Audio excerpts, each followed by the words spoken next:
बिस्मिल्लाहिर्रहमानिर्रहीम। मोहतरम नाजरीन, अस्सलामु अलैकुम वरहमतुल्लाहि वबरकातुहू। तो पेश खिदमत है एलर्जी के लिए।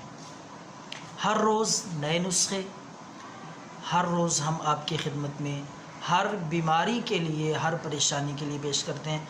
आज का नुस्खा भी बेहद कीमती, मुअस्सर और इफ़ेक्टिव है इंशाअल्लाह हर किस्म की एलर्जी और ख़ारिश के लिए। तो आइए बात करते हैं नुस्खे की। आपने पिंसार स्टोर से देसी और बेज़रर चीज़ें हैं, ये आपने लानी है। करंजू का तेल, आयल मिलेगा आपको, वो आपने लाना है खालिस अच्छी किस्म का। वो ला के उसमें आपने बोरेक, ये भी वहाँ से आपको मिल जाएगा। उसमें तीसरी चीज़ है मोम चंबेली। ये तीनों चीज़ें आपने मिक्स करनी है, इनका मरहम सा बन जाएगा ये तेल, बोरेक और मोम चंबेली। तो मिक्स करके आपने इनको अच्छी तरह आपस में हल कर लेना है।